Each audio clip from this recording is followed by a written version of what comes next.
An action to destabilize the country was planned. This was to be carried out by a series of targeted assassinations of civil and military authorities, starting with the neutralization of the comrade of Captain Ibrahim Traoré, head of state, president of Burkina Faso, either shooting him at point-blank range or by an action to mine his home. The speech you have just listened to is from Burkina Faso's defense minister, who has revealed explosive details about what can only be described as one of the most audacious and sinister assassination plots in recent West African history, a conspiracy so elaborate, so well-funded, and so deeply connected to external forces that it exposes the true face of neocolonialism in our time. Brothers and sisters, I need you to sit down for this one. I need you to pay attention because what I'm about to share with you is not just another news story. This is a chilling revelation that pulls back the curtain on the shadowy forces that continue to wage war against African sovereignty in the 21st century. According to Minister Sana's testimony, the conspirators had marked January 3rd, 2026 at precisely 11 p.m. as their 0 hour, the moment when they would unleash hell upon Burkina Faso. Can you imagine the cold calculation behind choosing that specific date and time? These weren't amateurs, my people. These were trained operatives, military personnel who had taken oaths to protect their nation, now turned traitors with blood on their minds. The primary target was clear and unambiguous: Captain Ibrahim Traoré himself. The plan was as ruthless as it was straightforward. Assassinate the head of state either at close range, with the assassin looking him in the eye as they pulled the trigger, or by planting explosives at his residence, blowing him and anyone nearby to pieces while they slept. But brothers and sisters, it gets worse. So much worse. This wasn't just about killing one man. The hit list extended to other high-ranking military officials and civilian leaders, the very people who have been instrumental in Burkina Faso's revolutionary transformation. They wanted to behead the entire leadership structure in one night of coordinated violence. Think about that level of evil. Think about the mindset required to plan the simultaneous murder of multiple patriots who have dedicated their lives to their country's liberation. Now here's where this plot reveals its true nature, as an act of external aggression disguised as an internal coup. Minister Sana detailed that after the assassinations, the conspirators planned to neutralize Burkina Faso's drone launch base. Why would conspirators planning a simple coup care about drone capabilities? I'll tell you why, brothers and sisters, because this was never just a coup. This was the opening salvo of a full-scale invasion. Those drones represent Burkina Faso's ability to defend its territory, to monitor terrorist movements, to project power across its sovereign airspace. By taking out that capability, these traitors were essentially disarming the nation in preparation for what Minister Sana called the arrival of external forces for a ground operation. External forces, ground operation. Let those words echo in your mind. This was a planned military invasion of a sovereign African nation, and it was being coordinated by Africans themselves, modern-day colonizers in black skin, selling out their brothers and sisters for foreign money and promises of power. Just imagine for a moment, my brothers and sisters across this continent and in the diaspora, the level of desperation, the depth of hatred, the extent of corruption required to participate in such a scheme. How willing these people were to betray everything, their oaths, their people, their ancestors, just to remove one man, Captain Ibrahim Traoré, a young military officer who dared to say enough to foreign exploitation, a leader who chose Africa over personal enrichment, a president who prioritized sovereignty over subservience. What does it tell you that they're willing to kill him, to destroy an entire nation's leadership, to invite foreign armies onto African soil, all to stop his vision? It tells you that what he represents is the single greatest threat to the neo-colonial order. It tells you that true African independence, real sovereignty, actual control over our own resources and destiny, these things terrify the puppet masters so much that they'll burn down entire countries to prevent them. Minister Sana, exercising discretion to protect ongoing investigations, revealed the name of only one principal conspirator. But what a name it is. Lieutenant Colonel Paul Henry Santiago Damiba. Yes, That Damiba, the same man who positioned himself as a patriot when he overthrew President Marc Christian Kabore in January 2022, the same man who claimed he would restore security and stability to Burkina Faso, the same man who, after just 8 months of failed leadership and broken promises, was himself ousted by Captain Traoré in September 2022, when it became clear he was either incompetent or unwilling to genuinely fight for Burkina Faso's interests. According to Minister Sana's explosive testimony, Damiba was the architect, the mastermind, the chief planner of this entire diabolical operation.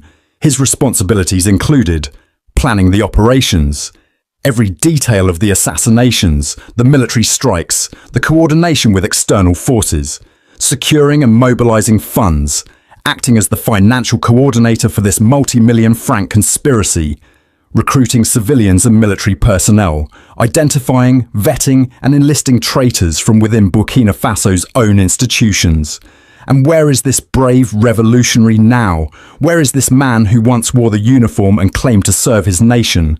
He's reportedly hiding in Togo, cowering under the protection of those who share his vision, or more accurately, his complete lack of vision for Africa's future. He's being sheltered by forces that prefer compliant, controllable African leaders over strong, independent ones.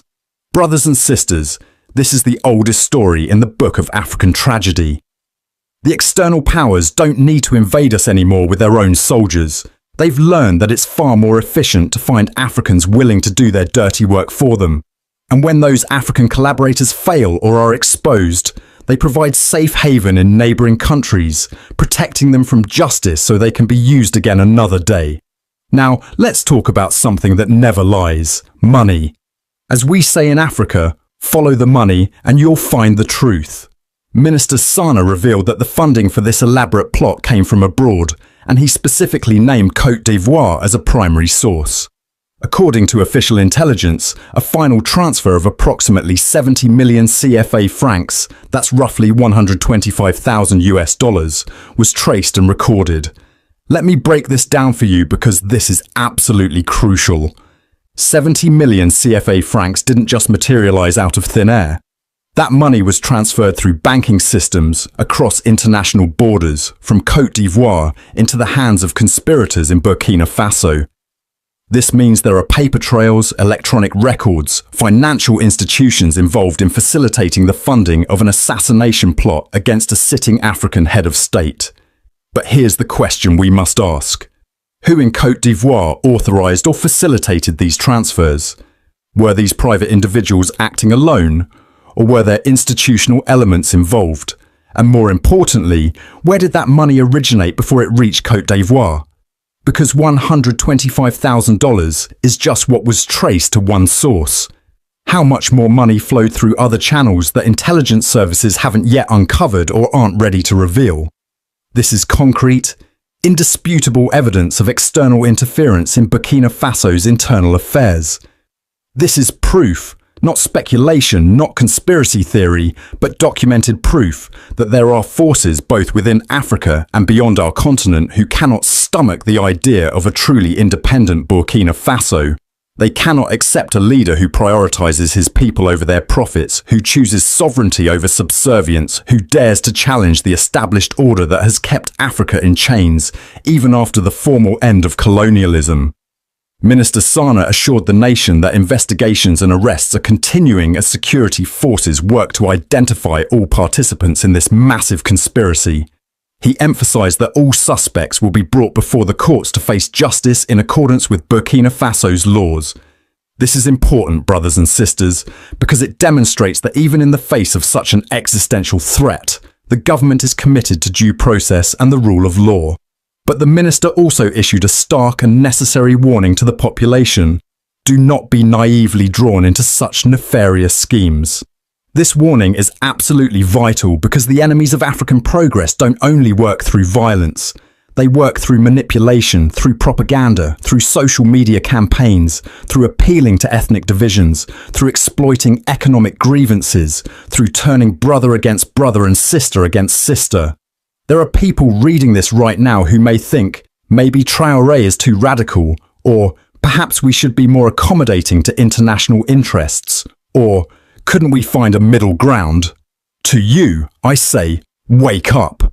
This assassination plot proves there is no middle ground with neo-colonialism. You either accept complete subservience or you face elimination. Those are the only two options the imperialists are offering. Before any further remarks, allow me to pay a well-deserved tribute to all the defense and security forces, to all the volunteers dedicated to the defense of our homeland, to all these resilient and patriotic populations who tirelessly fight day and night to ensure that Burkina Faso remains standing. Through their sheer resilience, a path they led us to their unwavering determination, and through their profound self-sacrifice, Burkina Faso will always stand firm and strong despite all the immense challenges and adversities. I extend my wishes for a swift recovery to all those injured, and for those who have tragically left us in this war of honor, I reaffirm the government's steadfast commitment to never ever forget them, and may the free soil of Burkina Faso rest gently upon them. This is also an important occasion for me to congratulate and commend the truly invaluable work of our intelligence services. Thanks to their professionalism, Burkina Faso has thwarted for the umpteenth time attempts at destabilization. Congratulations to them. In essence, on January 3rd, 2026 at 2300 hours, a plan to destabilize the country was anticipated. This was to be accomplished through a series of targeted assassinations of both civil and military authorities, beginning with the neutralization of Comrade Captain Ibrahim Traoré, the head of state and president of Faso, either at point-blank range or by an operation designed to mine his residence. Following this action, there should be a decommissioning of the drone base and a ground military intervention by external forces. The actors involved, for reasons of confidentiality and also to avoid compromising the effectiveness of the investigations, we will only name the principal actor. This is former Lieutenant Colonel Paul Henry Sandaogo Damiba, the man in question. So, his key mission was to conceive and plan the actions, to seek out and mobilize the necessary funds, and to recruit both civilian populations and military personnel. The military's specific mission was to co-opt other military members and to establish action groups with very clearly defined objectives. Let's zoom out and examine the broader context, because nothing happens in isolation on this continent. President Ibrahim Traoré has been at the helm of Burkina Faso for the past 3 years, and in that relatively short time, he has fundamentally transformed not just his nation's trajectory, but the entire discourse around African sovereignty in the Sahel region and beyond. He has guided Burkina Faso onto a path of sovereignty and endogenous development, meaning development that comes from within, controlled by Burkinabè people for Burkinabè interests, not dictated by international financial institutions or former colonial powers. He has done this within an explicitly Pan-Africanist vision, understanding that Burkina Faso's liberation is inseparable from the liberation of all African peoples. This is a leader who enjoys broad popular support not just within Burkina Faso's borders, but throughout Africa and across the global African diaspora. From Dakar to Johannesburg, from Accra to Nairobi, from Harlem to London, the name Ibrahim Traoré has become synonymous with a new generation of African leadership that refuses to bow, refuses to compromise, refuses to accept anything less than full dignity and sovereignty for African peoples. And therein lies the threat he represents to the established order. When Thomas Sankara was assassinated in 1987, it was because he demonstrated that a small, landlocked African country could chart its own course, could reject International Monetary Fund debt, could feed its own people, could stand tall in the community of nations without begging for aid or permission. His assassination was meant to send a message. This path is forbidden. For nearly 4 decades, that message was internalized. African leaders learned to stay within acceptable boundaries, to make the right compromises, to prioritize the interests of international capital over their own populations. But then came a new generation, and Captain Ibrahim Traoré is perhaps the most prominent representative of this generation that refuses to accept the boundaries their predecessors observed. Minister Sana's revelation mentioned that this is not the first attempted coup against President Traoré's government. Brothers and sisters, let me emphasize this. There have been multiple attempted coups, all thwarted thanks to the vigilance and professionalism of Burkina Faso's intelligence services. Think about what this means. This is a government under constant siege, facing repeated attempts at destabilization, living with the knowledge that there are forces committed to their destruction. This is the price of sovereignty in contemporary Africa. This is what happens when you dare to challenge the neo-colonial order. You don't just face diplomatic pressure or economic sanctions. You face assassination attempts, coup plots, destabilization campaigns, terrorism that mysteriously intensifies whenever you assert independence. Look at the pattern across the Sahel. Every leader who has genuinely prioritized sovereignty over subservience has faced similar pressures. Mali's Colonel Assimi Goïta has survived multiple coup attempts. Niger's General Abdourahmane Chiani came to power specifically to prevent the nation from continuing on a path of subservience. These are not coincidences. This is a coordinated effort to crush any genuine movement toward African sovereignty. In his final statement, Minister Sana promised something absolutely crucial: transparency. He announced that videos of some of the accomplices confessing their crimes would be shared with the public. This is how you build trust with your people, brothers and sisters. This is how you demonstrate that you have nothing to hide and everything to defend.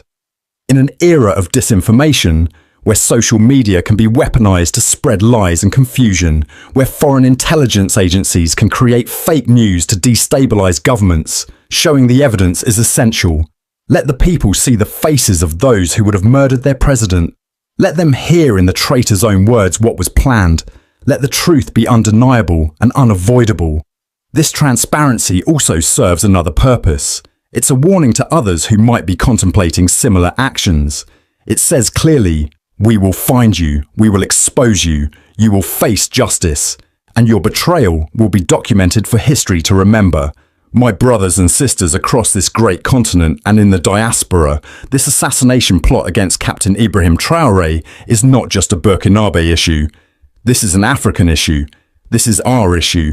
Because what's being targeted is not just one man or one government, it's the very idea that Africans can govern themselves, control their own resources, and determine their own futures without permission from former colonial masters or international financial institutions. If they succeed in Burkina Faso, they will try the same in Mali, in Niger, in Guinea, in any country where leaders dare to prioritize sovereignty. This is why we must stand in solidarity with Burkina Faso. This is why we must amplify their truth. This is why we must expose these conspiracies and the foreign forces behind them. The struggle for African sovereignty is far from over. The forces of neocolonialism are alive, well-funded, and deeply entrenched. They will stop at nothing, including assassination and destabilization, to maintain their grip on our continent and our resources. But this revelation is also a testament to the resilience of those who refuse to bow, who refuse to sell out, who refuse to accept anything less than true freedom for Africa and her children. Captain Ibrahim Traoré lives. The conspiracy has been exposed. The vigilance of Burkina Faso's security services has once again protected the revolution. But we cannot become complacent. We must remain vigilant. We must continue to support genuine Pan-African leadership wherever it emerges. And we must never forget that the price of freedom is eternal vigilance. Africa will be free, not by permission, but by our determination, not by begging, but by building, not by compromise, but by courage, and leaders like Ibrahim Traoré, who embody that courage, must be protected, supported, and celebrated by all who believe in Africa's destiny. The revolution continues, the struggle intensifies, and we must be ready.